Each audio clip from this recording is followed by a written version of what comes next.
Salve, salve, João. Prazer estar falando Salve, salve, contigo. Josemir. Prazer é Prazer, todo meu. prazer poder estar falando contigo, fazer essa entrevista. Você está em que local nesse momento? Eu estou na Basileia, em Basel, na Suíça. Uhum. Mas não é onde você mora. Você falou que estava viajando, não é isso? Isso, eu moro aqui na Na Basileia. Basileia. Ah, tá. Eu queria saber um pouco sobre a tua trajetória musical, né? Você podia Uhum. relatar um pouco como é que foi essa tua trajetória musical? Como é que foi esse teu interesse inicial em estudar música? Em ser um músico? Bom, claro, a música começou na minha vida, na verdade, dentro de casa. A minha família, meus pais sempre ouviram música constantemente. Meu pai, ele é um violonista diletante, mas que aprendeu de forma autodidata e gostava de reunir os filhos, a família toda, para cantar canções. Ele ficava nos acompanhando ao violão. Uhum. E ele fazia, na verdade, disso como se fosse um jogo, assim. Ele acompanhava uma música e aí no meio da música tinha uma seçãozinha que ele fazia uma modulação, aí a gente tinha que modular, Olha só. né, a melodia também. Aham. É, gostava de fazer, por exemplo, a gente repetia a música, aí ele mudava a tonalidade completamente, né? Então a gente tinha que já de início cantar na outra, repetir a música, mas na outra E você tonalidade. já tinha algum estudo formal na época ou era só ali do convívio? Não, não. Ali no convívio mesmo, né? Isso eu devia ser muito menino. Assim. Minhas primeiras memórias, assim, de novinho é com isso, né? Eu tenho dois irmãos mais novos, uma irmã e um irmão, e minhas lembranças são essas, assim. Meu pai pegar a gente, tipo, no final de semana, que ele tinha tempo, né? Tava de folga do trabalho, e aí chamava a gente, vem cá aqui, uma música aqui para vocês cantarem. E a gente Bacana. ficava lá cantando, ele ficava Aham. acompanhando. Minha mãe estudou piano quando eu era criança, então, assim, ela tinha muitas gravações de Roberto Zidon, Arthur Moreira Lima, então ela sempre escutava aquilo. E que eu me lembre, eu tive vontade de estudar piano primeiro, porque as gravações que tinha em casa que eu mais escutava eram justamente dos pianistas, né, por conta da minha mãe. Mas aí, vasculhando a coleção de discos de vinil do meu pai, eu acabei descobrindo um disco chamado Abismo de Rosas, do Dilermando Reis, Aham. que foi um violonista muito famoso. Claro. E aí eu achei, primeiramente, a capa do disco assim fascinante, o nome do disco também bem emblemático, assim, né? Aham. Aham. E eu, então, na época já devia ter uns 9 para 10 anos, eu então já sabia, obviamente, mexer, né, com aparelho de som, então colocava aquele disco ali para tocar por curiosidade e acabei ficando obcecado, né, por aquele disco. Eu Aham. ouvi diversas vezes, depois de alguns anos, inclusive, a gente teve que comprar num sebo, encontramos um outro e compramos porque eu já tinha estragado o disco original do Olha meu só. pai de tanto ouvir. E é uma coisa curiosa porque, óbvio, você sabe, né? Disco de vinil, para você ouvir, repetir uma faixa, você tem que levantar, não tem controle remoto, né? Você tem que Sim, levantar, sim, repetir a faixa. sim. Ou Então é uma seja, coisa assim, aham. muito forte, foi uma impressão Aham. muito forte que deixou. E meu pai, ele tinha aprendido algumas dessas músicas de ouvido, né? Então, um belo dia, eu comentando com ele, né? Ele vendo que toda hora eu escutava esse disco, ele fez, tem umas músicas aqui que eu sei tocar. E aí ele começou a tocar um trechinho da Marcha dos Marinheiros, do Américo Jacomino, que é a música que abre, que começa o lado A desse disco. E eu fiz, você tem que me ensinar isso daí, eu tenho que aprender a tocar isso, né? E foi assim Aham. que comecei, na verdade. Já Aham. tenho isso uns quase 10 anos, e era aquela coisa, a primeira coisa que eu decidi tocar foi isso, que Aham. obviamente para o iniciante não Sim.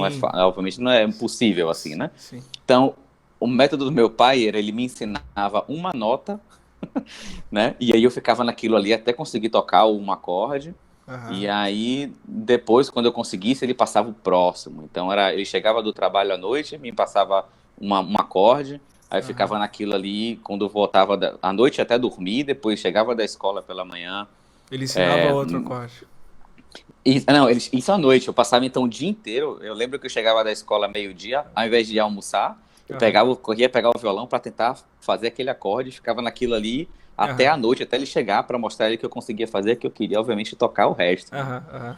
Então, eu não lembro Aí quanto tempo quando ele levou, via que assim, você conseguia, passava outro acorde. passava o outro. Que Então, assim, bacana. fiquei nisso, eu não lembro quanto tempo, levou um Aham, bom tempo, assim, mas eu repeti tanto isso, mas tanto que até aham, hoje eu lembro dessa música, sabia? Se eu aham. sentar e pegar o violão, eu Você toco, consegue porque tocar. eu repeti muito até conseguir, até conseguir. Isso E mostra que aí, tinha um encantamento, uma paixão ali de querer aprender o instrumento, né? era uma coisa assim muito. Meus irmãos também, apesar de nenhum deles serem músicos profissionais, meu irmão ele toca percussão, Uhum, também aprendeu a tocar sozinho percussão, toca violão também, que ele aprendeu sozinho. uhum, Minha irmã também canta e ela estudou piano também quando criança. uhum, Também a família, assim, eles têm, apesar de meus irmãos não serem profissionais, mas eles têm um ouvido muito apurado. uhum, E então, assim, é, digamos, para uma pessoa que não é musicista nem nada, esse tipo uhum, de formação que a gente teve em casa ajudou pra caramba a gente. Meus pais tinham aquela coisa de que, bom, a arte ia ajudar a gente a se desenvolver intelectualmente, né? E uhum, socialmente também. uhum, Então, a gente, desde criança, meu irmão fez aulas de desenho, particular, por exemplo, né? Ele, uhum, criancinha, com 12, 13 anos, comprava. Meu pai tinha que encomendar livro de anatomia, ele ficava desenhando os músculos, assim. uhum. Até nas provas do colégio. Olha só. Minha irmã também sempre gostou muito de cantar, e ela tem uma presença de palco, assim. Tanto que nas festas de família, Natal, etc., o pessoal sempre pede pra gente tocar ou cantar alguma Uhum, coisa. uhum, E minha irmã é sempre a líder, né? Ela que lidera ali uhum. todo mundo. Então é uma coisa muito divertida que começou somente assim, né? Mas aí meu pai viu que bom, você tem muito interesse, tem uma facilidade, então seria legal ter um estudo mais formal, porque ele não teve, né? Uhum. Então ele sabe que tem umas certas limitações na técnica dele, porque não teve ninguém para orientá-lo. E aí meus pais decidiram que eu devia então estudar numa escola de música, mas que fosse obviamente perto de casa, né? Porque eu ainda era muito novo, então assim para poder se deslocar e ter ainda mais com o instrumento ia ser mais complicado. Até achei uma foto, eu estive recentemente na casa dos meus pais, até achei uma foto da primeira apresentação dessa escola de música, eu com minha irmã cantando e eu tocando. Eu vou até postar isso em algum momento no Sim. Facebook ou no Instagram, porque Então tá você foi muito engraçado, você assim. foi para uma escola de bairro, uma escola de música ali no bairro. Exato, Tá, ali no bairro bacana. mesmo. E aí eu comecei então com violão popular. Aham. Só que como eu estava muito influenciado por esse disco do Dilermando, eu queria tocar aquelas coisas, né? Uhum. E aí então ficou aquela coisa, bom, para aprender a tocar esse tipo de música, você tem que aprender a ler partitura também. Naquela escola que a gente começou de bairro, inicialmente eu tinha só aula de violão popular, somente de acordes, tocar por Uhum. cifra. E aí minha mãe, que tem uma memória prodigiosa, ela lembrava ainda como é que se lia partitura. Então foi minha mãe que ensinou minha irmã também a ler partitura em casa mesmo. Ela comprou uma cartolina e aí cortou como se fossem cartas de baralho. E aí de um lado você tinha o pentagrama com a nota e na parte de trás você tinha o nome da nota. Então a gente ficava jogando com aquilo, foi assim que a gente aprendeu a ler partitura, na verdade, Ou né? seja, de uma forma divertida, inclusive, né? Exato, exato. Meus pais tinham Bacana. muito disso, assim, minha mãe, que era a pessoa que ficava mais à frente, assim, da nossa formação escolar e tal, ela era uma pessoa é, que tentava fazer de uma forma que a gente se divertisse ao mesmo tempo que estudasse as coisas da escola e etc, né? Que bacana. Então, e aí, o que aconteceu na escola de bairro não tinha um professor de violão clássico. Tinha um professor que teve em algum momento na sua formação, ele era professor até da parte de teoria, nem tocava mais violão, mas ele teve, quando adolescente e tal, ele teve aulas de violão erudito, e aí eu fui então, fui para ele, né, para estudar com ele, Sim, e ele recomendou então aos meus pais que procurassem os cursos de extensão da Escola de Música da UFBA. que bacana. E aí que eu inclusive lembro de você, quando eu Sim, ingressei nos cursos, eu eu tava lembro de com. te ver. Sim. Eu Não, diga, lembro diga. você bem mais novo, assim, na época. A gente era bem mais novo. E eu acho que eu já tava prestes a sair da faculdade, né? Quando você entrou. E eu ouvia falar, João, o garoto tá tocando muito. Eu lembro da Soledad, algumas pessoas falando isso. O pessoal é muito generoso, porque na verdade eu cheguei lá bem, assim, eu fazia uma mistura das coisas. Eu queria tocar essas músicas do Dilermando. Meu pai, na época, no trabalho, tinha um colega que era. Bom, isso eu tô falando em 96, 97, né? Aham. Então, eu devia ter uns 11, 12 anos. Então, meu pai, então, esse colega dele de trabalho era um aficionado por violão, cara, um colecionador, colecionava discos de vinil, partituras, tudo que era de violão, esse cara colecionava.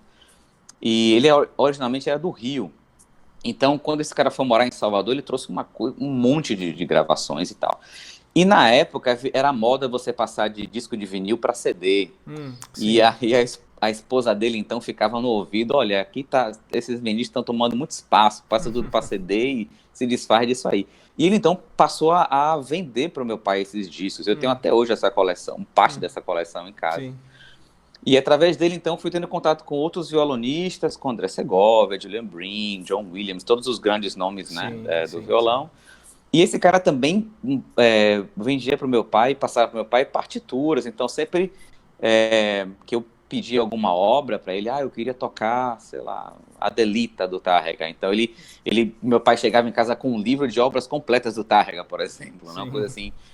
E eu ficava folheando aquilo, e toda dúvida que eu tinha, eu perguntava a esse professor da época da escola de bairro, e escutava das gravações, e tentava pegar as gravações. Então, quando eu cheguei, na verdade, para fazer o curso na UFBA, foi até engraçado. A prova de nivelamento, primeiro meus pais achavam que ia para o curso da oficina, né, que são cursos bem para de iniciante, violão coletivo, Sim. e exatamente para iniciante. Porque eu sabia ler partitura e tal, mas minha técnica era bem... Assim, eu tocava as coisas, mas eles achavam, bom, você iniciou tem pouco tempo, vai começar com os iniciantes. Aí eu cheguei lá e já tocava algumas coisas, já tocava Sonatina do Torroba, já tocava Requiem de la Alhambra, já tocava Astúrias, obras que já eram mais... Um pouco mais avançadas, né? Mais avançadas.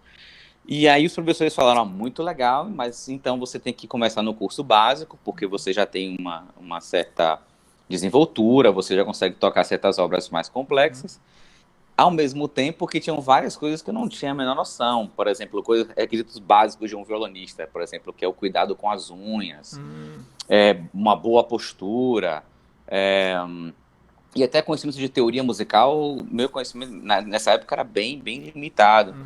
Então, eu comecei pelo básico 1, e eu terminei os 4 anos na época de curso, né? Terminei quando eu tinha antes de completar 16 anos, quando eu tinha ainda 15 anos, foi quando eu completei o curso, e aí dei um recital solo, foi meu primeiro recital, inclusive, para terminar o curso. Foi uma experiência bem bacana, assim, porque ali tive contato com o pessoal da graduação, porque estavam sempre todo mundo no mesmo local, né? Claro. Então, pude ver recitais e concertos, porque estava tudo ali, então você sempre via propaganda, sempre tinha alguém com flyer distribuindo, olha, vai ter concerto de não sei quem em tal lugar, então foi ali que eu consegui saber onde aconteciam os concertos na cidade e tentava ir para tudo, né? Que maravilha. E quando você entrou no curso básico, porque eu sei que você foi aluno do Mário Lhoa, né? Isso. Essa tua experiência com o Mário foi no curso básico, já foi na graduação? Como é que foi essa experiência? Na verdade, foi o seguinte, o curso básico, como ele é dado, né, pelos professores que fazem a graduação em instrumento, então, inicialmente, eu comecei tendo aulas com um dos professores, um dos alunos da graduação, que era o Matheus de la Fonte. O Matheus. Exato. Eu vou entrevistar o Matheus também, marquei para entrevistar o Matheus. Que bacana, que bacana. Manda um abraço para ele. Vou mandar um abraço para o Matheus. E o Matheus foi meu primeiro professor, então, no curso. E bacana. ele foi quem fez a ponte. Ele conversou com o Mário, eu tenho um aluno e tal, que seria interessante você escutar. E na época, eu lembro que ele organizou um encontro, eu toquei para ele, assim, um monte de coisa. Aí, na época, ele conversou com os meus pais e perguntou se haveria possibilidade de eu ir assistir às aulas da graduação e tocar para ele também, ter aula com ele. Então, eu passei a ter 2 professores ali. Que bacana. Nesse ano de 98. Você ainda estava no básico, já começando a participar ali do meio da graduação, que é alunos super fortes ali, né? Matheus, João Paulo Figueroa, Jason, Henrique e assim, outros que eu não lembro agora, mas tinha alunos super fortes que hoje estão por aí pelo mundo tocando, né? E você ainda no básico já em contato com esse pessoal da graduação, né? Que bacana. Foi uma experiência bacana, porque eu ainda era um moleque, eu tinha 13 anos de idade, mas via esse pessoal tocando, né? E aí ficava, nossa, e pegava sempre dicas com eles também. Uhum. Então foi um momento muito bacana, mas aí no ano seguinte a minha escola, o colégio onde eu estudava mudou o horário, mudou o turno, Uhum. e como as aulas na graduação de violão são no período da tarde, aí ficou impossível, não tinha mais Claro, como, porque eu tinha então aula no colégio à tarde, claro. e aí eu passei então a ficar somente com os professores do curso, nessa época então eu fiquei sem aulas com o Mário, Sim. até o, o meu último ano, porque assim, eu terminei o curso com o curso básico, Aham. e eu ainda tinha pelo menos um ano inteiro até fazer vestibular, 2 anos, aliás, até fazer vestibular. Uhum. E quando eu terminei o curso, eu, até pela forma como foi o recital e tal, eu fiz, poxa, eu acho que seria bacana seguir. Uhum. Na verdade, eu já tinha Ali outras você já queria seguir como profissional, né? Quando é que veio esse estalo assim, eu vou ser músico profissional? Eu acho que nessa época mesmo, em 2002, quando eu fiz foi em janeiro de 2002 que eu fiz esse meu primeiro recital. Ali sim eu vi que, poxa, eu acho que seria bacana seguir, Uhum. porque eu já tive outras experiências antes. Logo quando entrei no curso básico, em Uhum. 98, eu fui premiado em dois concursos nacionais de violão em São Paulo, o concurso Musicales e o Souza Lima. Isso quando você entrou no básico? Exato, quando eu tinha 13 anos. Que Esses bacana. concursos eram por categoria de Sim, idade. sim, eles têm por categoria de idade, né? E aí você fez ali Isso. na categoria de 13 anos e É, pouco. até 15 anos eram os dois. E aí eu fui premiado nos dois. Que bacana. Mas foi uma coisa assim, meio que mais por pressão na época do Matheus. Falou, poxa, acho que você tem condições e Uhum. tal. E aí falou com os meus pais, seria interessante, Uhum. uma experiência legal. Mas assim, apesar de ter ganhado esses prêmios e tal, não era uma coisa que eu pensava, era mais por hobby. Eu sempre Claro. gostei muito de música, mas não sabia se seria isso mesmo que eu ia fazer da vida, né? Uhum. Mas ali com o final, porque foi uma preparação muito intensa até esse recital, né? Foi o primeiro recital solo, Uhum. então, na época, meu professor era o Henrique Rebouças, e o Henrique Uhum. botou uma pressão muito forte, olha, você tem que se preparar muito bem e Que tal, também vou aquela coisa entrevistar o toda. Henrique. O Henrique tá Que marcado para ser bacana. entrevistado. Eu entrevistei o Pois João é. Paulo semana passada. Ah, que legal. É. Pô, o João foi meu professor também. Ah, que bacana. Eu acabei passando por um monte de gente, assim, Sim, lá. sim, Hoje sim, são sim. todos meus amigos, meus colegas, mas Sim. é isso, eu conheço desde que tinha 13 anos, né? Aham, aham. E aí, enfim, o João, inclusive, foi nesse recital, o João Paulo Aham. Figueiredo estava lá. Então, assim, foi uma coisa que o Henrique tinha botado uma pressão muito grande. Eu fiquei, pô, eu tenho que fazer isso bem feito. Então, toda a preparação, né, foi bastante intensa. E eu gostei disso, assim, eu achei muito bacana, tanto a questão da preparação, quanto do próprio recital em si e tal. Uhum. E aí eu fiz, bom, eu acho que quero arriscar isso daí, né? É isso que eu quero, E né? é Decidiu, isso que eu assim, quero. foi sentindo que era por ali, né? E a questão é que na época, minha família nunca foi contra, muito pelo Uhum. contrário, minha família sempre apoiou. Uhum. Meu pai sempre falava brincando, olha, minha aposentadoria só vai dar para um, então se vira aí. Sim. Mas eles sempre apoiaram, então nunca tive uma resistência em casa, que é uma coisa que poxa, eu sou muito agradecido, porque eu tive Aham. inclusive colegas de faculdade que acabaram deixando a música por pressão familiar, né? E, e aí, como minha família sempre apoiou, eu achei que, bom, já que eu tenho apoio da família, não tem problema, né? Vou Uhum. tentar para ver. E eu tinha ainda uns 2 anos até poder fazer vestibular. Uhum.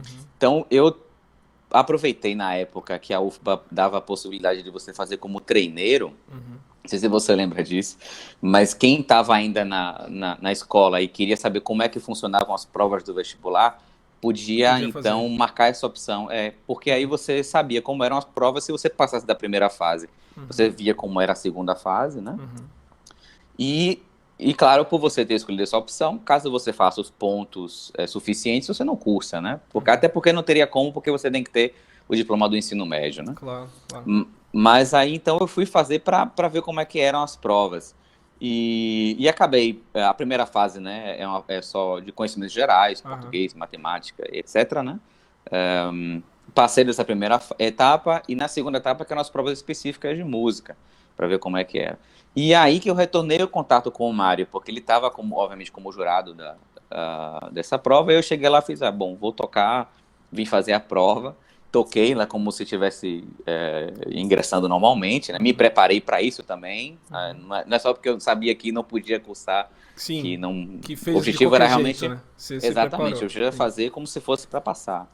Então eu fiz, e aí ele acabou a prova, a prova prática de violão, ele falou, poxa, olha, depois do carnaval, porque as provas eram acho que em janeiro, ele falou, olha, depois do carnaval você me liga, me deu o número dele, eu quero conversar com você, e aí, passado o carnaval, quando eu liguei, ele perguntou se eu não tinha interesse de voltar ao que a gente fez no início, né, que eu ia até lá, assistia as aulas da graduação e fazia aulas com ele também. E na época não tinha mais professor, não tinha nada, estava no terceiro ano, então, do último ano do colégio.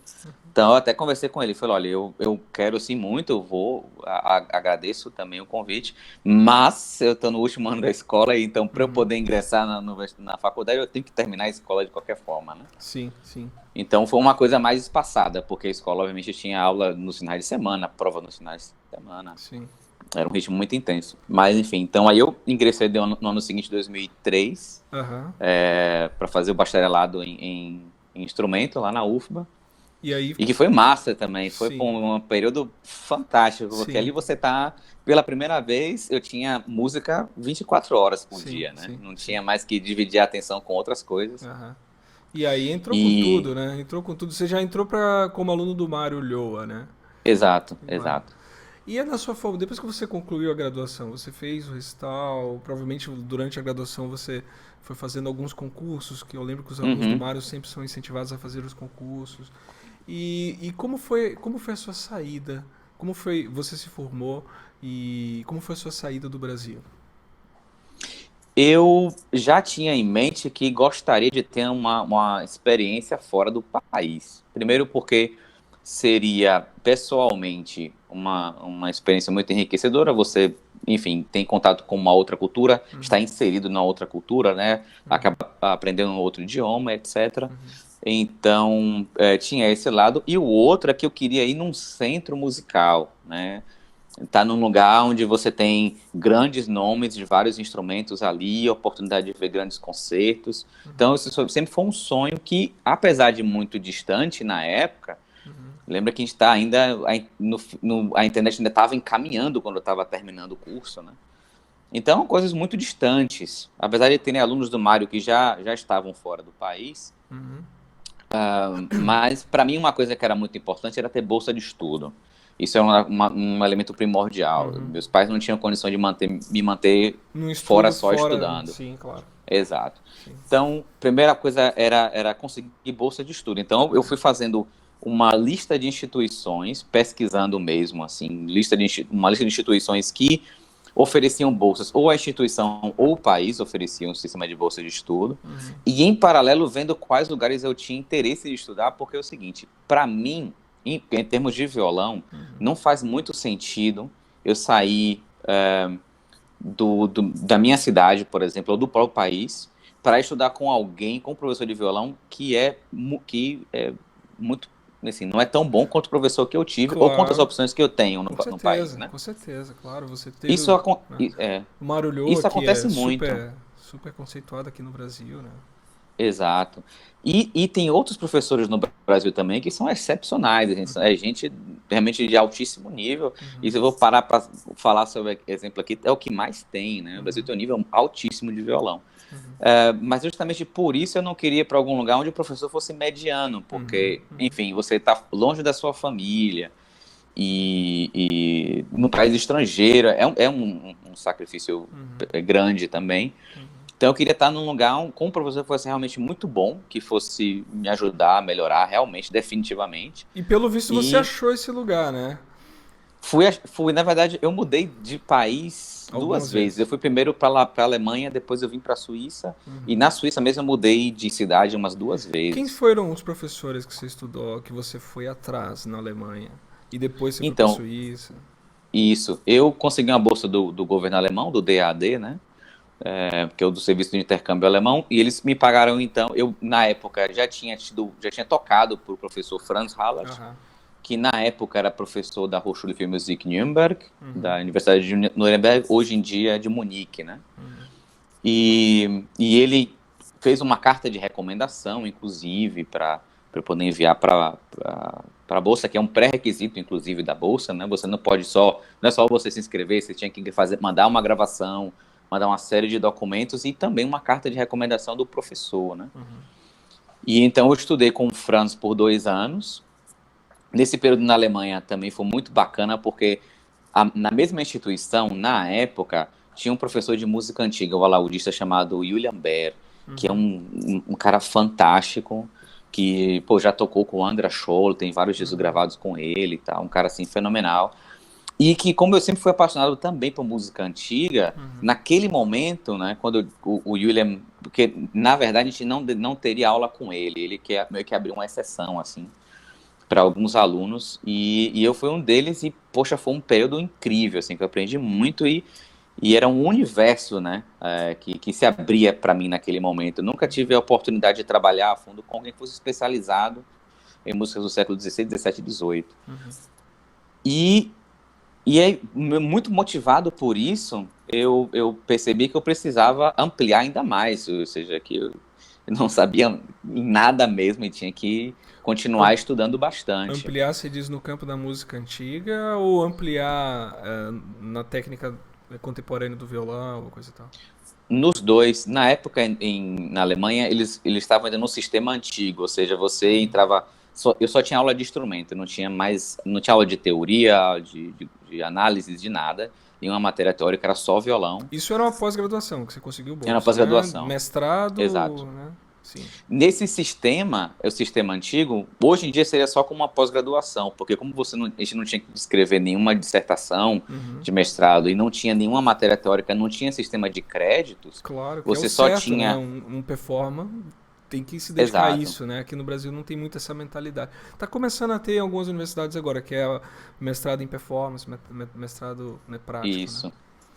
E claro, aqui na Europa, em vários países, tem que dizer, o sistema é assim, se você quer ser um pesquisador, você vai para a universidade. Uhum. Se você quer ser um músico performer, você vai para eles chamam de escola superior de música, né? No Uhum. caso dos países germânicos, uma Hochschule, né? Escola Uhum. superior de música. Uhum. E quando você vai para a escola superior de música, o foco é realmente a performance, Uhum. né? Então, ainda que você tenha, por exemplo, depois em Lucerna, que foi a próxima universidade que eu fui, eles já estavam dentro da Convenção de Bolonha, então eles tinham que ter um programa que incluísse créditos, incluísse matérias teóricas e outros cursos, Uhum. mas tudo era voltado para performance. Então tinha matérias voltadas ao estudo da performance, Uhum. ou se tinha matérias de análise. Por exemplo, eu fiz uma matéria que eram as análises de todas as sequências do Bério, né? Uhum.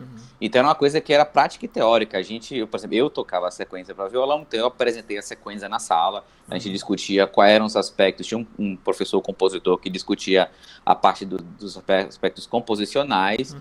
e quem tocava, falava também sobre os aspectos técnicos, né? Ou seja, quais são as dificuldades técnicas dessa obra, o que é novidade, etc. Então tudo que a gente fazia, ainda que fosse matéria teórica, na verdade, mas era tudo conectado com a prática, né? Uma prática musical. Legal. E, na verdade, isso foi uma coisa que me motivou a vir para a Suíça. Na Alemanha, eu sempre gostei, desde da faculdade da UFBA, que eu gostava das matérias teóricas. Eu tive professores, por Flávio de Queiroz, foi um professor Sim. fantástico que eu tive, Ricardo Bordini. É recorrente nas entrevistas que eu tenho feito, assim, o nome de Flávio Queiroz aparecer nas entrevistas, né? Quem foi aluno Exato, dele é inesquecível as aulas dele, né? exato. É. O Flávio, o Bordini também, Godin, Pedro o Kroger, Wellington, o grandes Wellington. nomes, né? Exato. No caso mesmo eu gostava tanto das matérias de análise que ao curso de instrumento, na época, você fazia 4 anos de literatura e estruturação musical, né? Que é o LEM, que é contraponto, análise, forma, tudo junto, né? São 4 anos obrigatórios. Eu fiz 5 anos, o quinto ano é opcional. Eu pedi para fazer o quinto ano, só Sim, tinha eu de sim, instrumentista, todo o resto era compositor. sim. E era com o Pedro Croja, e foi incrível, assim, Aham. eu aprendi enormemente. Eu sempre achei que essa parte, ela essa parte, digamos, teórica, vamos dizer Uhum. assim, ela é fundamental se você quer ser um bom intérprete, né? Ou Ela tem seja, uma só essa. relação, ela é casada com a interpretação, né? Você Exatamente, tem que exatamente. analisar, você tem que ter uma mente analítica, né? Musicalmente analítica para ser um bom performance, né? Com certeza. Então isso sempre foi muito presente para mim. Era muito claro que eu tinha que ter as duas coisas. Não era só sentar e estudar violão e repetir aquilo mecânico, sabe, de 1.500 vezes. Eu tinha Uhum, também que entender o que eu estava tocando, colocar em perspectiva o que eu estava uhum, tocando. uhum, uhum, E tudo isso, essa parte é muito reflexiva.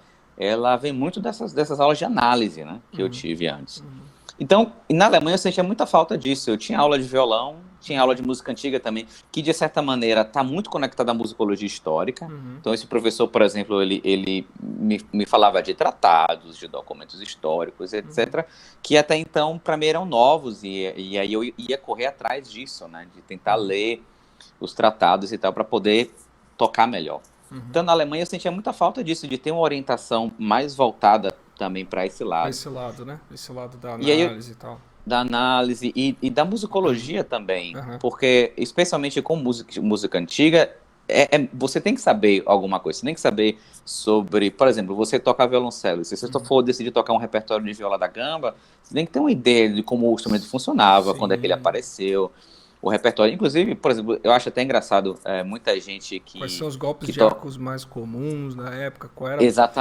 a Exatamente, direção mais exatamente. comum, né, dos acentos e tal? É, e tem que ter um pouco essa ligação, né? Claro, eu acho engraçado muitas vezes encontrar violoncelistas. Aqui não, nem tanto, porque a escola, aqui em Basel eu tenho a escola Cantorum, que é justamente especializada em música antiga. Mas de vez em quando eu encontro violoncelistas que desconhecem o repertório de viola da gamba. Eu falo, mas como?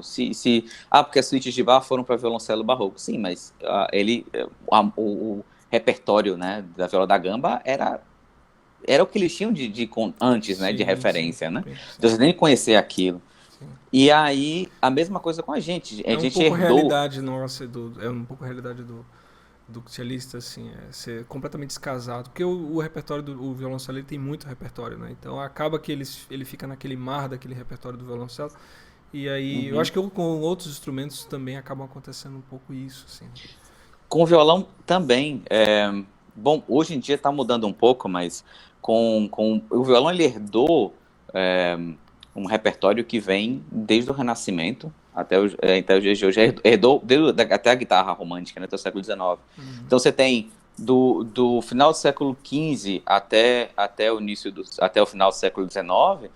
Você tem ali repertório de instrumentos diferentes, de famílias diferentes, inclusive. uhum, E que se você quer tocar tentando seguir o mais próximo possível à estética, o pensamento musical da época, etc., você tem que, enfim, tem que arregaçar as mangas e ler bastante, uhum, pesquisar bastante, uhum, escutar bastante uhum. e refletir bastante, né? Não é simplesmente tocar, pegar aquilo ali e sair tocando, né? Claro, claro. E quanto às suas atuações agora, atualmente, o que mais toma o teu tempo profissionalmente? Qual a sua maior dedicação como profissional, como músico aí na Suíça? Além de, porque você me comentou que dá aula, né? Eu vi também Uhum, na sua biografia como é que você está agora. Mas sei também que você é concertista, você uhum. dá recitais, sai por aí. Como é que é essa demanda na tua vida atual? É um pouco complicado, porque eu atualmente estou fazendo um doutorado em musicologia, ao mesmo tempo que dou aulas num instituto que tem uma parceria de cooperação com a Universidade de Pedagogia de Zurique, ao mesmo tempo que também faço meus concertos. Aham. Então, é tentar dividir o tempo da melhor maneira possível. É, Depois que eu ganhei o concurso Tarrega em 2015, que é o concurso mais antigo e prestigioso de violão do mundo, e lancei o disco pela Naxos em 2016, Aham. então a demanda com o violão vem sendo muito forte. Você já estava. Eu ia te fazer inclusive essa pergunta, assim, quando você Hum, ganhou o Tárrega e você fez essa gravação na Naxos, você já estava fazendo doutorado, já estava com essas dedicações, essa demanda que você tem aí, como. Imagino que, professor, imagino que já devia estar atuando, mas já estava no sim. doutorado? Não, não, eu tinha acabado de ingressar no meu mestrado em musicologia. Uhum. Pegou também. Quem não sabe, eu tenho essa pós-graduação que eu fiz na Alemanha. Tenho Aham. mais 2 diplomas de mestrado na área de performance, mestrado em performance e outro em solista. E Uhum. tenho um mestrado também em musicologia, né? Uhum. Então, de mestrados, assim, são 3. E o ano passado que eu ingressei no doutorado em musicologia. Porque eu também tenho muito interesse nessa área. Sim, sim, tá. Aham.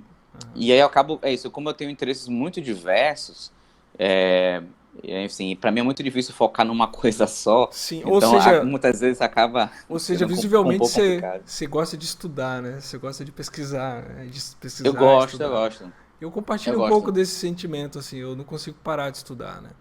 E até coisas realmente fora um pouco da minha área, que é a área de composição, né? Então eu estou Uhum, sempre mexendo coisas aqui e ali.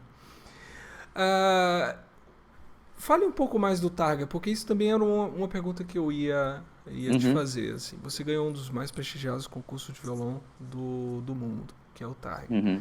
Como foi esse momento e como foi assim é, você ter recebido esse prêmio e essa gravação com a Naxos? Olha, foi uma surpresa muito grande, porque quando a gente faz concurso, é aquela coisa, você se prepara da melhor maneira possível, mas Uhum. depende de uma série de fatores, né? Depende de como é que você está no dia, depende da banca também. Então foi uma surpresa muito positiva. Me preparei da melhor maneira possível Uhum.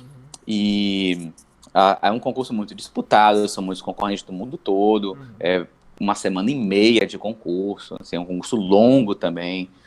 Então foi uma experiência assim muito intensa. Sendo sincero com você, eu estava ao final assim esgotado, né? E Porque você provavelmente um segura aquela repertório, tensão. um repertório super vasto, né? Eu imagino, Exato. ou eles focam num determinado repertório que você tem que apresentar.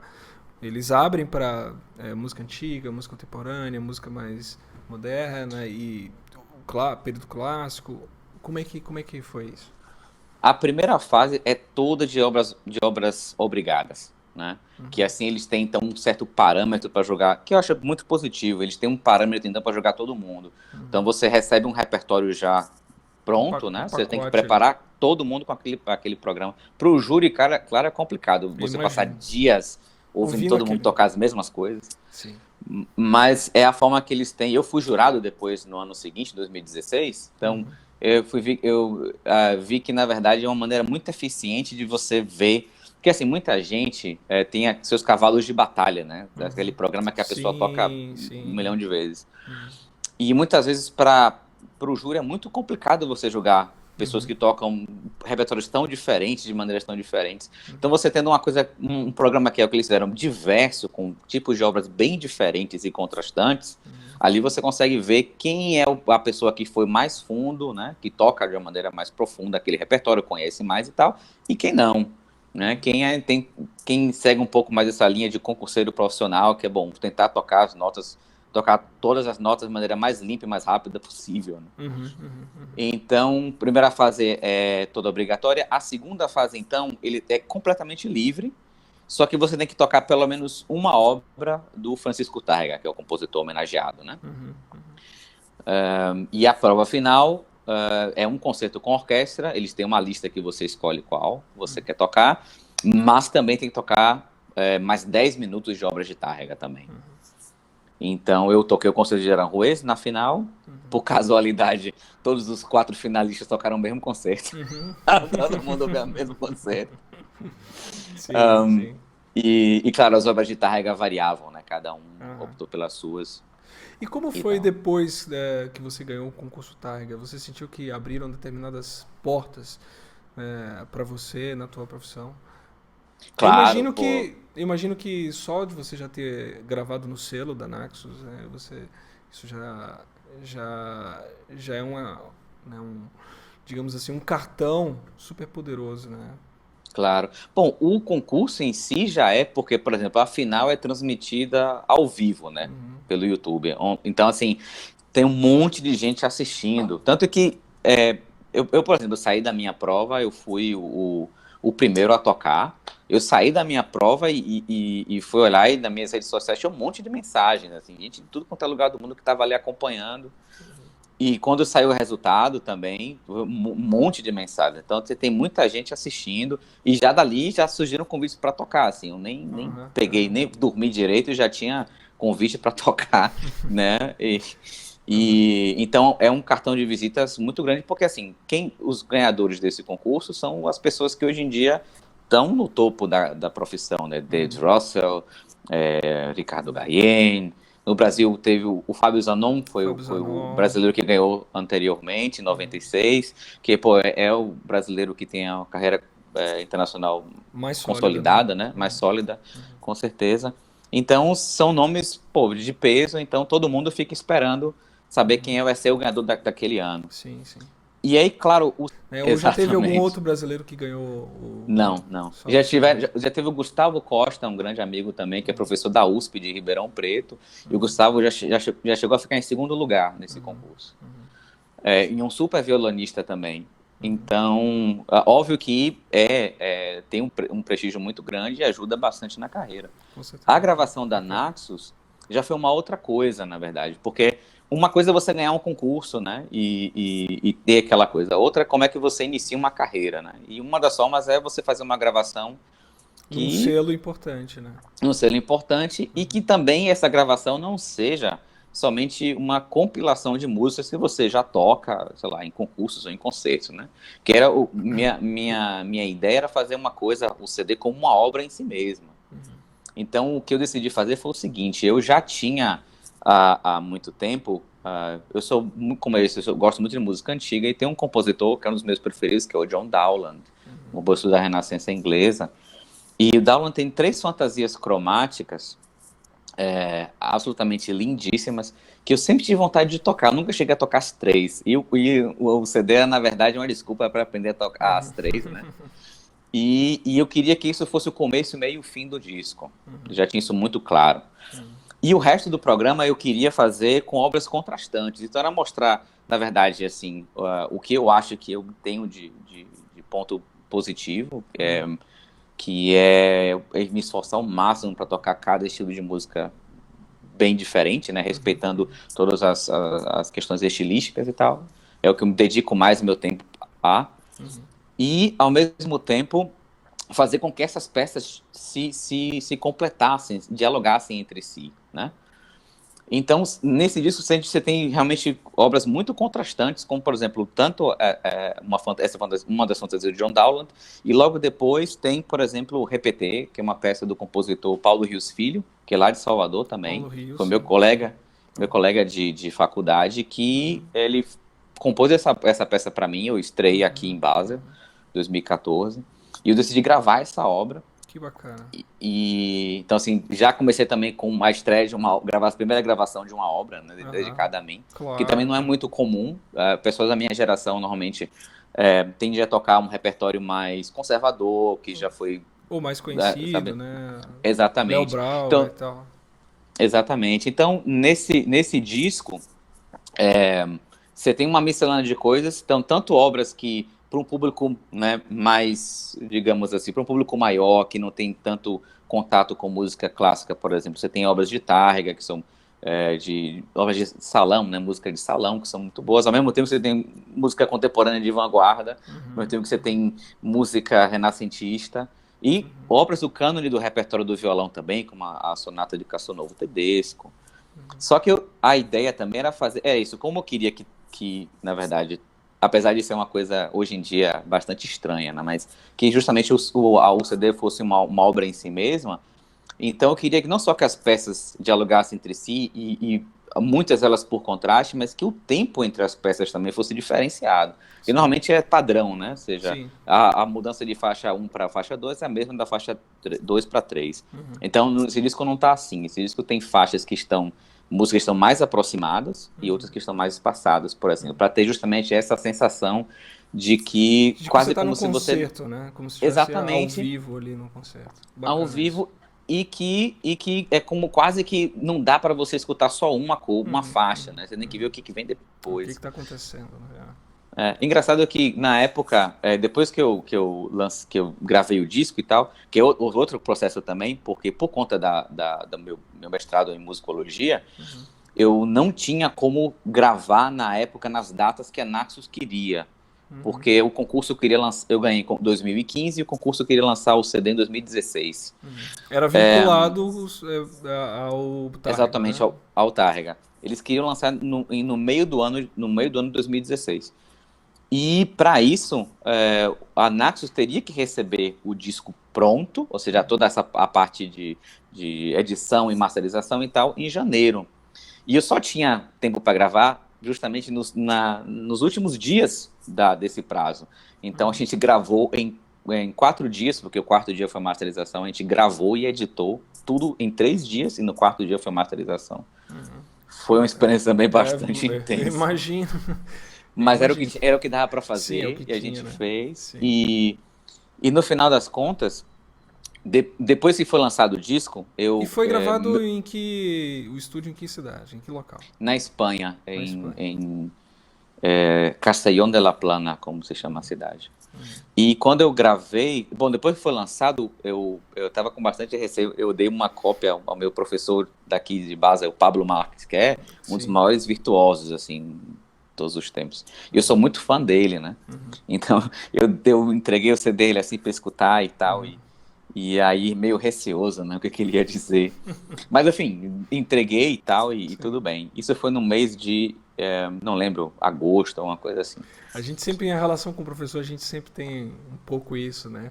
Do É. receio ali da.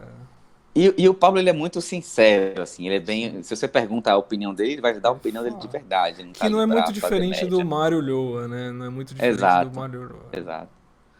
E aí eu entreguei a ele e foi passando umas semanas e eu não tinha nenhuma... Não chegava nada dele, né? Eu até pensei, ufa, não gostou, então deixa quieto, né? E aí um belo dia, eu tava como jurado do concurso Targa naquele ano. Eu Aham. voltei depois de uma reunião lá para decidir, não lembro qual foi a fase, eu volto e tem um e-mail enorme dele, né? Super elogioso do disco. Ele, eu não consegui parar de escutar. Eu botei a primeira faixa, pensei, vou escutar um trechinho, depois eu paro, porque eu tenho coisas para fazer. E ele escutou o disco inteiro, do começo ao final, assim, você não conseguia parar. Pensei, oh, que maravilha, funcionou. Teu plano, né? Meu plano funcionou. E ele E botou não aqui, só cara. isso, a qualidade do material, certamente, né? Com professores tão exigentes, eles. E quando a gente tem a relação professor-aluno, né? Às vezes cria Exato. esse hábito de já ver determinados vícios que a gente está acostumado a ver naquele aluno, né? Claro, Então a tendência é os nossos professores nos mandarem um e-mail com uma série de correções, né? Então se exato. você Não, receber eu um e-mail com fiquei elogio, super feliz. E aí, voltei de viagem e um belo dia, um amigo que eu já tinha terminado o curso com o Pablo, né? Já estava sem professor de violão, tinha terminado tudo, os estudos todos com violão. E eu estava um dia em casa e aí, poucas semanas depois desse e-mail, e um amigo que ainda continuava na época como aluno do Pablo mandou uma mensagem: cara, vem aqui, você tá de bobeira aí em casa? Vem aqui para a faculdade que o Pablo tá tocando seu CD para a classe toda. E aí eu cheguei lá, pô, para mim foi muito, muito emocionante, assim, porque ah, é um cara que eu tenho uma admiração enorme ah, ah, e, enfim, pô, elogiou bastante o trabalho e tal. Então foi um momento muito bacana. Outro também foi o Paul Galbraith, que é Paul para mim também um Galbraith. genial, assim. Paul Ele morou Galbraith. aqui em Basel por Ah, alguns é? anos. E ele, aquela Ah, caixa que ele ficava em cima tocando. caixa de ressonância, Ele ainda toca com aquela caixa de ressonância? toca, toca. Hoje em dia ele tem uma caixa menor porque era muito complicado viajar com tanta Eu coisa, né? imagino, ele viajava com uma caixa. Eu assisti ele ao vivo, Paul Galbraith, uma vez, quando ele teve. Uhum. Ele teve na Bahia uma vez, há muito tempo atrás, Teve, no programa teve. Masterclasses, né? Exato. Fantástico. E Ele ele tocava é Brahms, genial. sonata de Brahms no violão, Exato. sonata de Haydn, Inclusive, o repertório violão que super ele difícil, o violão que pianíssimo. ele toca, justamente, ele leva o nome de Brahms Guitar, né? Porque Ah, foi, na verdade, a ideia veio porque ele queria tocar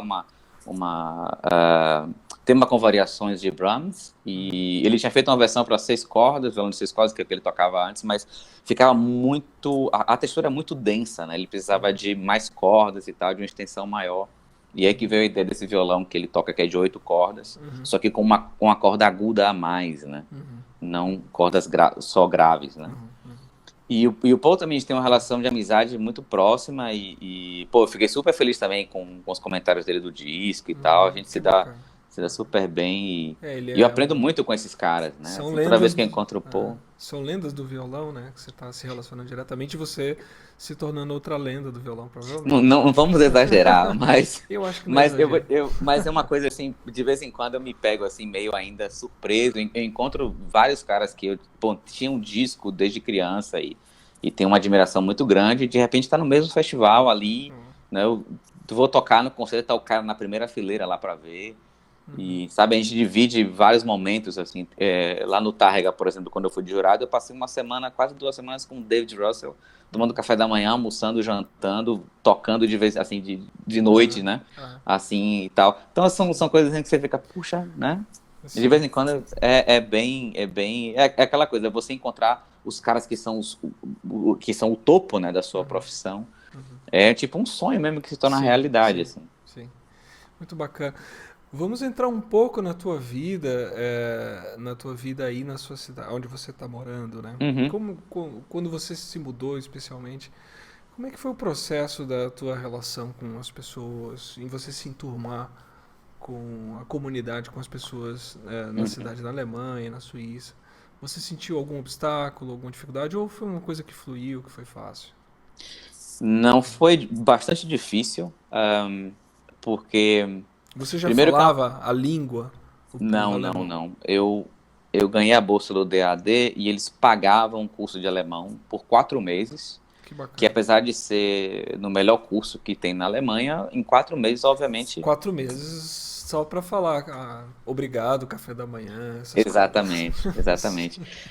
Claro, as pessoas falam inglês também, né? Na Alemanha. E na Suíça, eles ainda falam italiano e francês, por exemplo, né? Então, se você tem um domínio de outro, ou até espanhol, direto você encontra a gente falando espanhol por aqui. Então, assim, se você tem um domínio de um outro idioma, até que você consegue. Mas existe a questão cultural também, né? Que é muito presente. Sim. Obviamente, os países germânicos já têm uma fama de serem um pouco mais distantes, né? E você saiu da Bahia, né? Que é um estado que, por natureza, tem a extroversão como característica, né? Claro. No início foi bastante difícil, mas uma coisa que eu percebi logo é que eu sempre tinha que estar disposto a dar o primeiro passo. Nunca poderia ficar parado esperando que as pessoas viessem até mim, né? Então, eu tinha que dar sempre o primeiro passo para tudo. E depois de perceber isso, foi um pouco menos difícil, mas ainda assim é difícil porque, obviamente... essas questões, essas barreiras culturais, muitas vezes quando você acha que a pessoa não está sendo simpática com você, não quer dizer que ela não esteja realmente simpática, né? É o jeito mesmo da cultura. Passei um pouco quando eu fui para Curitiba, assim. Eu passei um pouco com essa questão cultural. Eu imagino. É bastante europeu, né? Porto Alegre, eles são mais alegres, são bastante receptivos, né? Eu imagino. E isso nos dois lugares, na Suíça e na Alemanha, senti um pouco essa diferença. Eu achei que na Suíça eu acho que na Suíça eles são mais abertos. Primeiro porque é um país que é um país que é dividido em 4 partes, né? Você tem a parte italiana, francesa, alemã e a reto-romana, como eles chamam. Ou seja, são 4 idiomas oficiais. Que é o sul da Suíça, provavelmente ali, né? Que é a mistura com a Itália e tal. Exato. Então, eles são, logo de cara, eles já são obrigados a aprender alemão formal. Em casa e na rua falam o dialeto, cada lugar tem seu dialeto, né? Francês, eles têm obrigatoriamente que falar. Hoje em dia, inglês, ainda tem uma língua opcional que pode ser o italiano ou o espanhol. Então, quando um suíço tem 13, 14 anos, ele já fala 4 idiomas, né? E o que acontece é que eles viajam muito para praticar esses idiomas. Então, eu conheço vários suíços aqui que passaram, 6 meses, 1 ano, em um outro país para justamente praticar e falar fluente esses idiomas. Então, existe na minha opinião, pelo menos na minha experiência, uma receptividade maior ao estrangeiro do que na Alemanha, por exemplo. Quando eu cheguei para morar em Lucerna, que é uma cidade tida aqui como muito conservadora, em 4 meses morando em Lucerna, eu já tinha 3, 4 vezes mais amigos que 2 anos inteiros na Alemanha, né? Olha só. Isso é uma barreira, assim, você ir para um local e você não ter apoio de amizades e amigos, né? Porque mesmo que tenha a questão do desejo do crescimento profissional, é importante, junto com isso, você ter relações de afeto, né? Você ter Com relações de certeza. amizade, porque ajudam a Uhum. gente em momentos de dificuldades, a gente crescer, a gente superar obstáculos, dificuldades, né? E eu imagino que você deve ter se sentido mais confortável onde você está na Suíça, né? Isso deve ter sido um ponto forte, né? Com certeza. Bom, esse é um ponto que muita gente não toca muito, né? Na época que eu buscava lugares para estudar, sempre se falava muito dessa questão profissional, que, bom, você tem uma estrutura lá fora do país, né, para música de concerto muito melhor, muito mais possibilidades, e era sempre todos esses pontos positivos. Quando você ia para o lugar e morava, e você conversava com o pessoal que já estava morando ali há mais tempo, aí você via que muita gente, inclusive, tinha até largado de tocar, tinha feito outra coisa, porque muito vem, tudo em conjunto, né? Vem a depressão, porque, bom, por exemplo, eu cheguei na Alemanha, eu nunca tinha visto neve na vida, né? Sim, Inverno em Salvador, o quê? 20 graus, sim. né? Então você chega no lugar e tá tudo escuro Sim. e neva e é muito frio e as pessoas Uhum. são distantes. Tudo isso começa a influenciar também a forma como você toca a sua relação com o instrumento, sua relação com as pessoas também. Então, no final das contas, isso é um ponto muito importante que muita gente não leva em consideração quando sai para viver fora do país. Eu conheço gente, inclusive, que largou os estudos, voltou para o Brasil porque não aguentava mais Não viver aguentou, né? fora, né? Sim, sim. Uhum. Tá. Ah, vamos falar um pouquinho mais sobre a tua rotina. Como é que tá a tua Uhum. rotina atualmente? Assim, como é que é o teu dia a dia? Essa é engraçada, ó. Minha rotina, ela é bem heterodoxa, vamos dizer Sim. assim. Porque como são muitas coisas ao mesmo tempo, né? Ou seja, eu tenho um doutorado em musicologia, tenho meus concertos também, Aham. e dou aulas, então, assim, eu vou... O que é prioridade no momento, eu Você vai mergulho se mais de fundo adequando de naquilo. acordo com a prioridade, né? Sim, Exatamente, sim. exatamente. Então, Você tem uma ahn, regularidade na universidade que você dá aula porque você é um professor e você é um concertista. A uhum, universidade te facilita essa situação? Ou acontece como acontece aqui no Brasil, nas universidades públicas, por exemplo, em uma outra área, vamos supor, uhum, tem um professor como o Leandro Carnal, né, que ele era uhum, professor da Universidade da Unicamp, agora ele uhum, abandonou a Unicamp porque ele vai seguir a carreira dele de palestrante, né, de pessoas que estão ali claro. atuando na frente. Acaba sendo uma perda para a Unicamp, né, de ter uma pessoa que está atuando Uhum, como palestrante, e se ele ficasse lá, ele ficaria preso porque ele teria que cumprir uma determinada carga horária, ele tinha que cumprir 40 horas, coisas do tipo. Eu tô exato. supondo, é Uhum. hipotético aqui, porque eu não sei se realmente foi isso que aconteceu, né? Mas digamos assim, numa situação dessa, normalmente é o que acontece. Como é que é aí? Uhum. Bom, aqui no meu caso é o seguinte, no meu caso, tanto o meu doutorado quanto na escola, no instituto onde eu dou aula, eles são bastante flexíveis com relação a isso. Eu só preciso depois repor essas aulas que eu perdi. Ou, no caso do instituto onde eu dou aula, se é o caso, como foi recentemente, eu tive que viajar também por 2 semanas, eu coloquei um substituto para dar aula no meu lugar. Mas esse não é o caso geral, ou seja, se a pessoa trabalha numa escola de música, por exemplo, que é o trabalho assim mais comum, que você dá aula de música para crianças, adolescentes ou adultos, se você trabalha numa escola de música, aí é muito mais complicado, porque isso é subvencionado pelo governo. Ah, Então você tem que dar aquele número de aulas, né? tem uma rotina Obrigatoriamente. também, na criança, né, requer uma regularidade, né? Tem Exato, determinadas exato. áreas que se falta regularidade, acaba faltando educação, né? Com certeza. Então é muito mais complicado, né? Eu já dei aula antes também em escolas de música aqui, então essa questão mesmo antes do Targa, eu já viajava por outros prêmios de concurso que ganhei, então acabei recebendo convites para tocar em vários lugares. É, Era muito complicada essa questão, eu tinha sempre que com 2 meses de antecedência. Graças a Deus Avisar. aqui as coisas funcionam assim, com 1 ano de antecedência. Então, por exemplo, quando eu recebo um convite para tocar aqui, né, pelo menos nos países germânicos, né? Em Portugal e Espanha ainda é muito parecido com no Brasil, que as coisas são meio de supetão, assim. Claro, Mas aqui, isso mostra, desculpa interromper, mas mostra uma mentalidade e ao mesmo tempo um nível cultural. Por quê? Vai chamar um concertista para se apresentar, provavelmente sabe que ele tem uma série de coisas, ele precisa preparar o repertório, ele precisa tem uhum, todo esse time necessário, né, para acontecer. exato. E aí tudo é com bastante antecedência, então você, claro, consegue se planejar melhor e ver com a escola as melhores possibilidades, né? Se é Aham. melhor você repor essas aulas, se é melhor você colocar um substituto. É, algumas escolas que eu trabalhei, por exemplo, aqui antes, elas justamente usavam isso como vitrine também, né? Então, quanto mais professores eles têm que tocam, né, fora e tal, Claro, para eles é ótimo, é uma propaganda melhor. claro, com certeza. Nem todas as escolas, nem todos os diretores das escolas Pensam pensavam dessa assim, maneira sim. também, né? Aí vai da gestão, né? Então, vai da gestão, obviamente. Mas, em geral, que é o que a maior parte das pessoas, dos músicos trabalham aqui, que é dando aula em escolas de música, é, em geral, mais complicado porque é mais burocrática a questão. Uhum. Mas no Certo. doutorado em si, tanto meu mestrado também é musicologia, né? Que eu ainda tinha, inclusive, eu lembro que na época, eu fiz um mestrado aqui que era o seguinte, a Universidade de Berna, ela dava a possibilidade de quem tinha um diploma artístico, que era o meu caso, Uhum. pudesse fazer um diploma e ingressar na parte acadêmica. Uhum. Por exemplo, meu objetivo era fazer um doutorado, né, em Uhum. musicologia, através de um mestrado em musicologia que te prepararia para isso. Uhum. Porque é um mestrado que você aprende justamente a pesquisar, a escrever, né, e era um mestrado que pegava justamente todo esse pessoal da parte artística para preparar, Uhum. né, para um doutorado em musicologia. Uhum.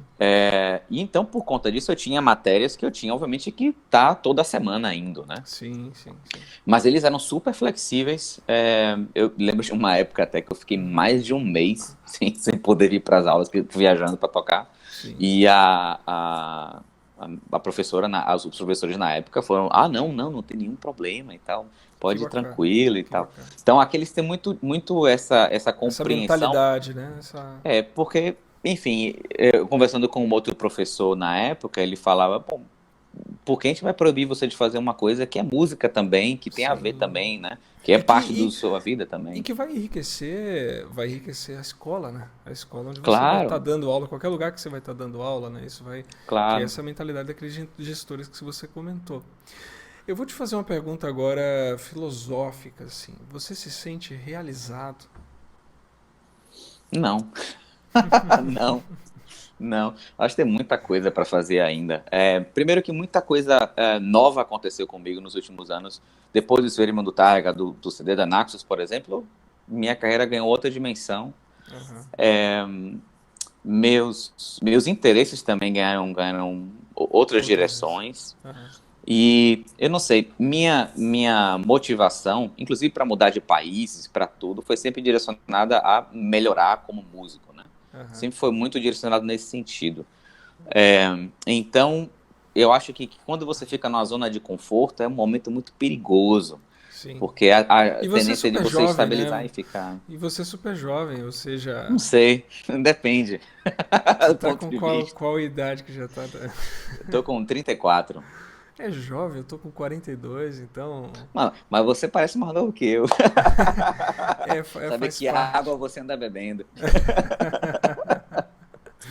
E também, 42, vai ter gente que vai estar assistindo aí. Esses dois moleque aí estão falando. Exatamente, exatamente, exatamente. Mas é aquela coisa de quando você vê. Aqui, pelo menos, é muito disso, né? Aqui na Basileia, por exemplo, tudo. Eu estudei em Lucerna, que o foco maior é a música contemporânea. Aqui Aham, na Basileia tem muita coisa com música antiga. É um centro de pesquisa nesses lugares, né? Então, assim, tudo que surge de novidade aparece aqui primeiro, né? Então, você está aham. ali no centro Você de tá no tudo, isso te polo aí, motiva a né? sempre ficar investigando e Aham. pesquisando. Hoje de manhã eu tive em Berna, a gente teve uma conferência lá no doutorado, onde, por exemplo, um dos doutorandos falava sobre ópera bufa, né? Ele anda pesquisando ópera bufa Uhum. e explicando que esse hoje em dia é um tipo de gênero que as pessoas têm como música, né, insignificante, de nenhuma relevância. E justamente essa foi a motivação do cara pesquisar. sobre esse isso. tipo de coisa, sobre isso.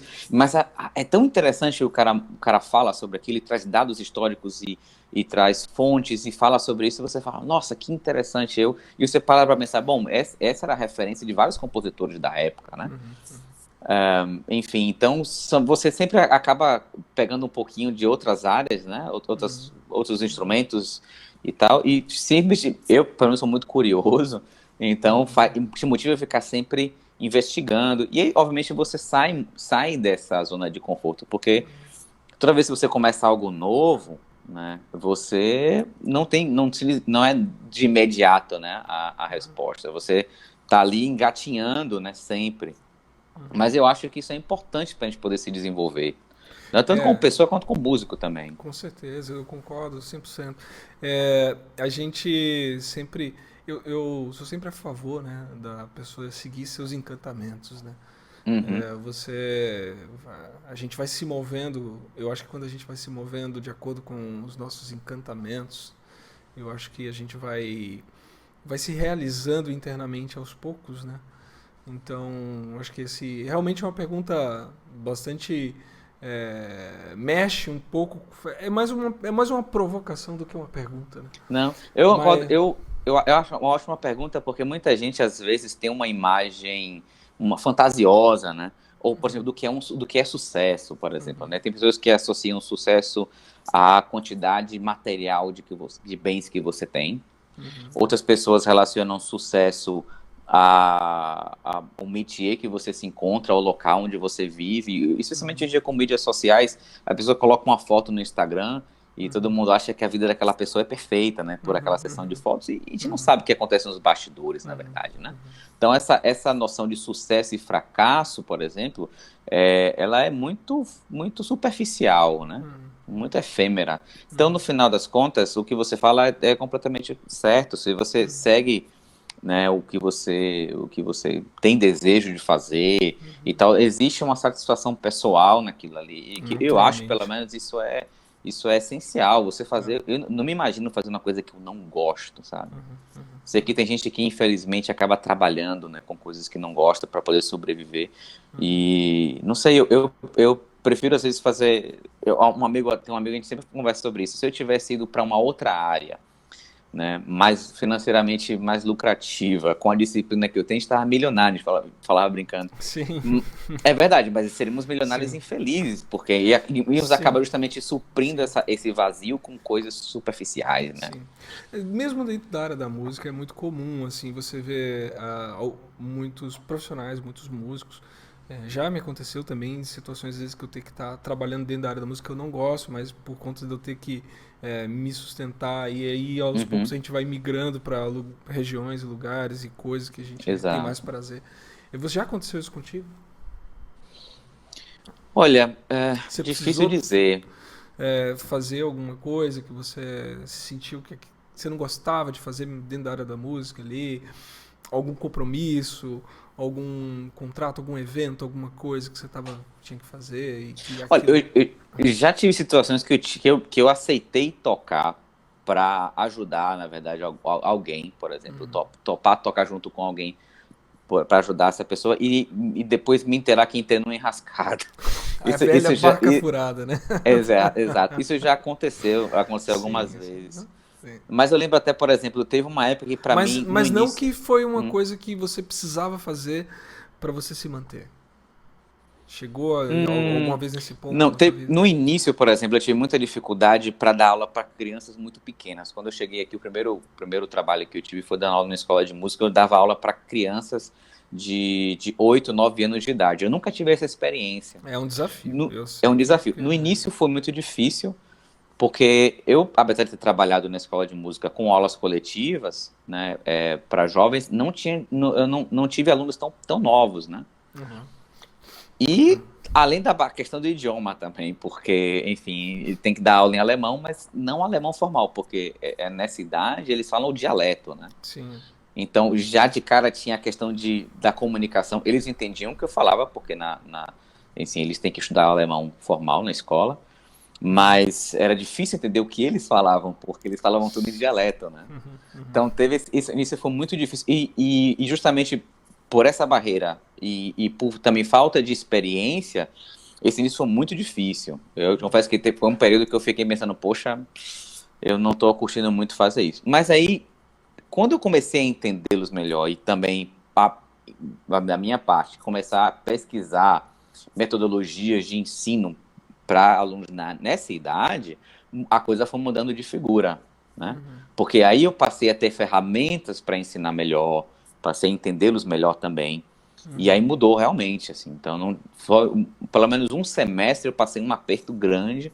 Já no semestre seguinte eu já estava melhor preparado para poder dar aula para eles. Tem muito disso às vezes, né? Às Que era vezes é o meu caso questão de, também. às vezes é questão de se preparar, né? A gente às Exato. vezes sente que inicialmente pensa que não é aquilo, mas simplesmente você não tinha as ferramentas, aí você foi investigando e aprendendo as ferramentas. Ah, Uhum. quer falar algo? Não, é justamente isso. Claro que acontece da pessoa realmente não ter nenhum Sim, tipo sim. de aptidão para aquilo. Eu conheço gente, por exemplo, aqui que já me falou que, olha, o que eu detesto é tocar em casamento, por exemplo, né? E outros que já adoram tocar em casamento. Então é Sim, muito pessoal às vezes. é muito pessoal, é. Eu particularmente não sou grande fã, embora às vezes toque em casamentos. Uhum. Não é algo assim que eu morro de amores, não. Bom, no caso do violão é muito, muito raro a gente É tocar em muito raro o casamento, violão né? aparecer em casamento, Às vezes acontece. Eu não morro de amores, não. Já toquei muito, toco ainda, mas não é uma coisa assim que eu vou por causa do encantamento, assim, tô Claro, encantado e claro. não, não Eu é uma coisa. imagino. Não. Eu tive poucas experiências com cara tocando em casamento. Aham, Pouquíssimas. Mas era mais ou porque era da minha família, por exemplo, eu aham, toquei no casamento de uma tia. aham, Ou então, em outras vezes, era mais fetiche. Cara, uma vez, tinha como é o nome dela? Não vou lembrar agora. Tinha a Helena, que é flautista que faleceu tem pouco tempo em Salvador. A Helena aham. me ligou porque tinha um casamento em que o cara tinha o sonho de escutar o concerto de Aranjuez no casamento dele. Então é uma coisa assim, quase de fetiche, né? Sim, O cara aí então, o violão nossa. entra. E ele realizou, não foi com um violonista qualquer, né? Não, o pior é que no final, esse eu acabei não tocando. Eu acabei Ah, não tá. podendo porque pela questão das datas. E o Certo. cara não tinha como. Mas assim, coisa assim que você fica. Sim, sim, sim. Muito difícil acontecer, assim. Sim, sim. Ah, um recado para um músico que está começando. O que, que você daria assim de recado para uma pessoa que está ali começando? Pode ser criança, pode ser até um pouco mais velho. O que, que você. Adolescente. Ó, pra quem tem o violão como hobby, por exemplo, que é diletante, o que gosta apenas, toque o que você gosta, né? Tenha isso como tenha o violão ou a música, né? Como uma espécie de momento seu íntimo, né? Ou até se você faz com sua família, com amigos, como um momento de diversão, de talvez sair um pouco da rotina. Tem a música, tem uma relação boa, né, amorosa com a música. Se você já é profissional, obviamente muda um pouco de figura, né, que é a questão. E aí, se é uma pessoa que para os que querem seguir carreira com a música, eu procuro sempre seguir os conselhos de quem já viveu isso antes. Tem uma entrevista que eu reescuto várias vezes, do pianista Jorge Bolet. Ele deu uma entrevista nos anos 80, 1980, acho que 82, 84, eu não lembro a data exata, para um programa de rádio do David Duval, que é um pianista que, acho que ainda hoje ele tem esse programa nos Estados Unidos, foi professor da Juilliard School de piano. E em um dado momento, o Duval fala para o Jorge Bolet, então você que teve uma longa carreira, uma carreira de sucesso, aí o Bolet corrige, não, uma longa carreira eu tive, de sucesso são outros 500. Passei muitos anos sem conseguir nada, e é verdade, ele só teve um contrato com uma gravadora depois dos 60 anos. Olha aí.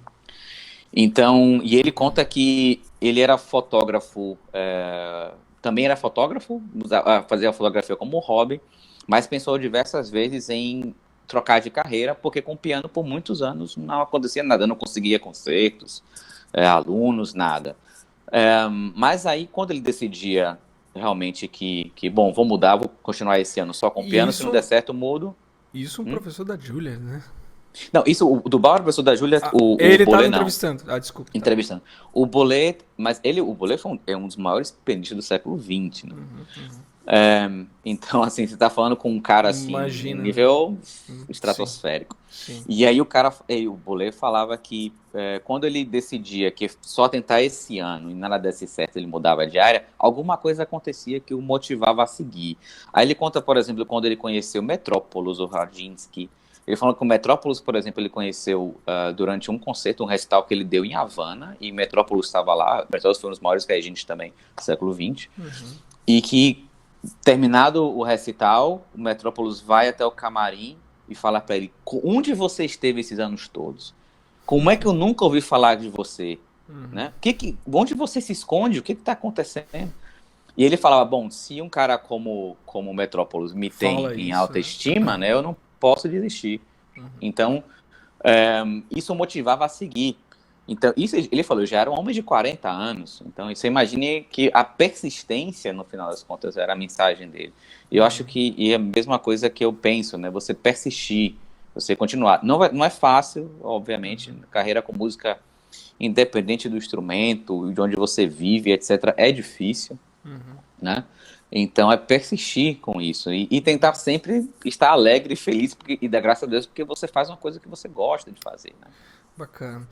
Uma pergunta que eu não ia te fazer, porque você já comentou isso durante a tua fala, durante a nossa conversa, mas você tocou nela agora e me motivou a fazer de novo, fazer essa pergunta, que é, eu acredito muito que o meio ambiente, você teve um momento que comentou isso, o meio ambiente que você está é um polo assim Uhum, bastante efervescente, né, musicalmente, em termos de musicologia. Eu acredito muito nisso, que o meio ambiente ele pode estar te facilitando, te fazendo a gente crescer mais ou não. uhum.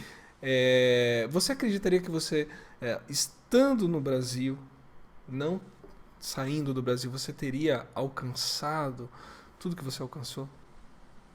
Olha, certamente não. Eu poderia dizer que tocaria no nível aceitável, isso sim, mas não que hoje em dia seja muito excepcional, mas com certeza ter esse contato com grandes músicos, com um nível de exigência também muito alto, eles realmente exigem de você, né?